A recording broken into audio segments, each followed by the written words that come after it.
जो आपने अब जस्टिस के बारे में कहा, वो आपके भाई थे जी। ऑडियंस एज द मासेस क्या कर सकती है? We can really come together and plead to CBI कि प्लीज आप बता दो कि क्या हुआ था। That's it. बेड और फैन के बीच में उतना स्पेस ही नहीं था कि वो लटक सकते वहां से। जब आप अपार्टमेंट छोड़ते हो तो आपको कीज रिटर्न करना होता है, तो कीज जब रिटर्न हुआ, जो पर्सन उस अपार्टमेंट को डील करते हैं उन्होंने बोला कि उसके कमरे की चाबी गुच्छे से मिसिंग थी। क्यों थी, कहाँ गई? चाबी तो हमने दी थी, उस बेडरूम की भी चाबियां दी थी, कहाँ गई? भाई कभी लॉक नहीं करता था अपने डोर को, तो उस दिन उसने लॉक किया हुआ था। कैमरास होते हैं ना, वो कैमरास वर्क नहीं कर रहे, सीसीटीवी कैमरास, आसपास के भी सीसीटीवी कैमरास वर्क नहीं कर रहे थे। क्यों? बहुत कुछ है जो समझ में नहीं आया। आप सभी को याद होगा कि कुछ दिन पहले मैंने आपको बताया कि सुशांत सिंह राजपूत केस पर और दिशा सालियान केस पर फिर से एक सुनवाई कोर्ट के अंदर होने वाली है, लेकिन उस केस की सुनवाई नहीं हो पाई। सबसे पहले तो आपको बता दें कि सुशांत सिंह राजपूत और दिशा सालियान का वो केस नंबर 1 था, यानी कि सबसे पहली दिन की सुनवाई सुशांत सिंह राजपूत और दिशा सालियान केस की थी, लेकिन उस केस को 12वें नंबर पर ले जाया गया। अब इसकी वजह क्या है ये तो बिल्कुल सामने नहीं आई, लेकिन इससे आप समझ सकते हैं कि इस केस को लोगों के द्वारा, यानी कि उन पावरफुल लोगों के द्वारा आगे की तरफ खिसकाया जा रहा है। उस पर कोई भी सुनवाई नहीं हुई है, और जिस तरीके से ये कहा जा रहा था कि उस केस पर सीबीआई और मुंबई पुलिस से सभी चीजों के बारे में पूछा जाएगा, यानी कि केस कहां तक पहुंचा है, जांच कहां तक चल रही है और क्या क्या चीजें आपको मिली हैं, वो सारी चीजें कोर्ट के अंदर पेश की जानी थी, लेकिन इस केस का कुछ भी नहीं हो पाया है। अब ऐसा क्यों हो रहा है? आखिर इसमें कौन लोग मिले हुए हैं जो सामने नहीं आ रहे, लेकिन पीछे से बहुत सारी चीजों को मैनेज करने की कोशिश कर रहे हैं? आपको यह भी बता दें कि नितेश राणे ने यह कहा था कि मुंबई पुलिस के द्वारा उनको एक कॉल आया है, उनको बुलाया गया है और वो सारी इंफॉर्मेशन के बारे में पूछना चाहती है, और मैं भी चाहता हूं कि उनको इस केस में जो भी हेल्प मैं दे सकूं वो दूंगा और बहुत सारी चीजें उनको बताने की कोशिश करूंगा। लेकिन इस केस में जो है ये सिर्फ बातें ही की जा रही हैं, कोई भी चीजें सामने नहीं आ रही। मुंबई पुलिस का रवैया आप सभी लोग जानते हैं कि उस वक्त क्या चल रहा था, किस तरीके से लापरवाही से केस के सबूतों को इधर उधर बखेरा जा रहा था, या फिर ये कह सकते हैं कि पूरे तरीके से मिटाया जा रहा था। तो ये सारी चीजें तो उस केस की है जो मैं आपको यहां पर बता रहा हूं कि उस केस पर कुछ भी सुनवाई नहीं हुई है, किसी भी तरीके से कोई भी प्रोग्रेस आगे कुछ भी नहीं आई है। दूसरी बात आपको यह बता दें कि एक वीडियो जो काफी वायरल हो रहा है, इस वीडियो को सबसे पहले आप देखिए।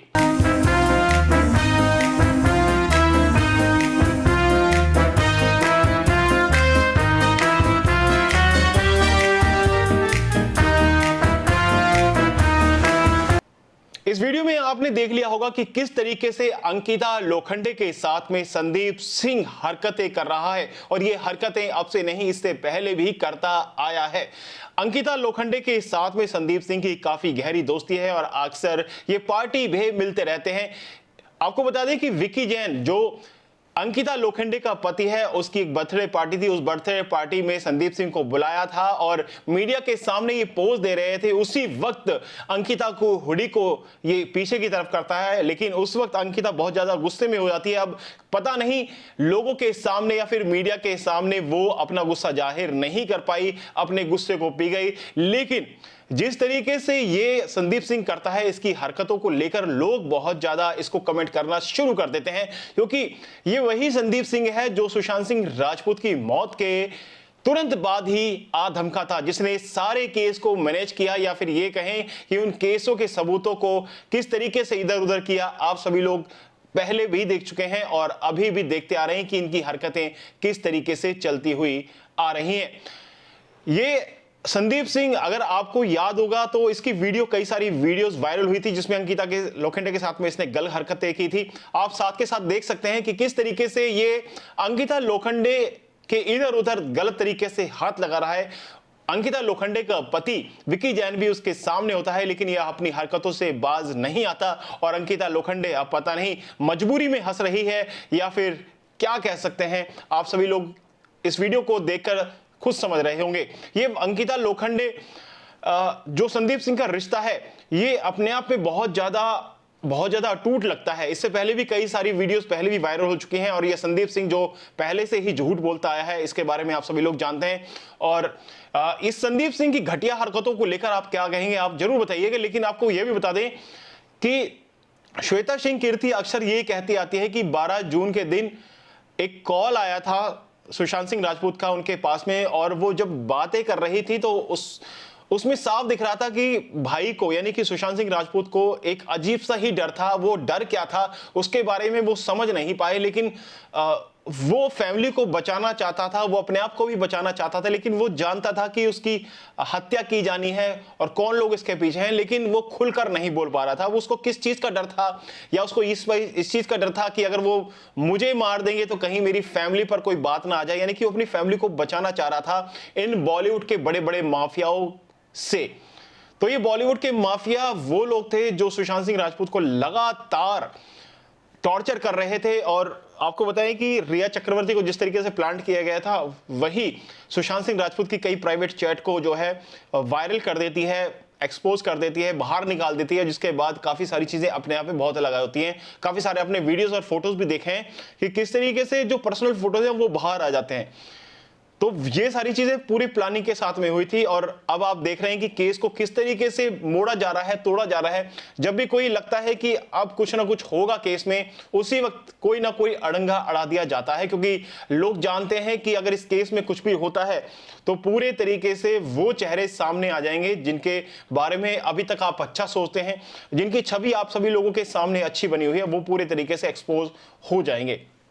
तो ये सारी चीजें आपके सामने आ रही है। लेकिन अपने आप में बहुत बड़ी बात है कि ये केस, जिसमें अभी फिर से उम्मीद हुई थी कि इस केस में कुछ होगा, सीबीआई से जो इतने लंबे वक्त से इस केस पर जांच कर रही है, इतने लंबे वक्त से लोग उम्मीद करके बैठे हुए हैं कि अब कुछ ना कुछ होगा, सुशांत सिंह राजपूत की मौत का सच सामने आएगा, हत्या का सच सामने आएगा, उसी वक्त कोई ना कोई अड़ंगा अड़ जाता है। यानी कि केस जो पहले नंबर पे था, जिसकी सुनवाई दिन के पहले नंबर पे होनी थी, उस केस को 12वें नंबर पर पहुंचा दिया जाता है, यानी कि पीछे की तरफ खिसका जाता है और उस पर फिर भी कोई सुनवाई नहीं होती है। तो ये सारी चीजें अपने आप में बहुत सारे सवाल खड़े करती हैं। फिलहाल आपको क्या लगता है कि मुंबई पुलिस पर आप भरोसा कर सकते हैं, या सीबीआई पर आप भरोसा करते हैं, या फिर बीजेपी सरकार जो महाराष्ट्र के अंदर भी अपनी सरकार बना चुके हैं, जिन्होंने सुशांत सिंह राजपूत के नाम पर अपनी सरकार बनाने की कोशिश की और बना भी ली। उन्होंने कहा कि अगर हमारी सरकार आती है तो जो सुशांत सिंह राजपूत को इंसाफ है, दिशा सालियान को इंसाफ है, वो मिल जाएगा। तो आप किन पर भरोसा करते हैं? क्या आप बॉलीवुड पर भरोसा करते हैं अभी भी? क्या आप मुंबई पुलिस पर भरोसा करते हैं? क्या सीबीआई पर भरोसा करते हैं? या आप पॉलिटिशियंस पर भरोसा करते हैं जो आए दिन झूठे वादे करके आप सभी लोगों के सामने से हट जाते हैं? तो ये सारी चीजें आपके सामने आती हैं। और बॉलीवुड का हाल आप जानते हैं कि बॉलीवुड किस तरीके से लोगों को पागल बनाता रहा है। बॉलीवुड के जो लोग हैं वो इतने चालाक हैं जिन्होंने सुशांत सिंह राजपूत को अपने रास्ते से टॉर्चर कर करके हटा दिया। और जो चिलगोजे हैं उनको पता था कि सुशांत सिंह राजपूत के सामने हम टिक नहीं पाएंगे, और उनको ही फिल्मों के अंदर प्लांट करने के लिए जो है इन्होंने पूरा ये प्लान रचा था। और उसके बाद जो है आप सभी लोगों के सामने है क्या क्या हुआ था सुशांत सिंह राजपूत के सामने। आज वो चिलगोजे, वो बॉलीवुड के टारगेट जिनके पास में ना कोई टैलेंट है, ना कोई किसी तरीके की एक्टिंग उनको आती है, वो लोग जो है बार बार फिल्में फ्लॉप होने के बावजूद भी लगातार फिल्मों में आ रहे हैं और एक्ट कर रहे हैं और मोटी फीसें भी वसूल रहे हैं। तो इसी चीज से आप समझ सकते हैं। और इस चीज के बारे में काफी सारे एक्टर भी आपके सामने आकर बता चुके हैं, कई इंटरव्यू बता चुके हैं कि किस तरीके से उन लोगों के साथ में एक पराया सा बर्ताव किया जाता है और इस तरीके से सारी चीजें चलती हैं। फिलहाल तो इस वीडियो में इतना ही। फिलहाल मिलते हैं एक और नई वीडियो के साथ में अगली वीडियो में। तब तक के लिए जय हिंद, जय भारत।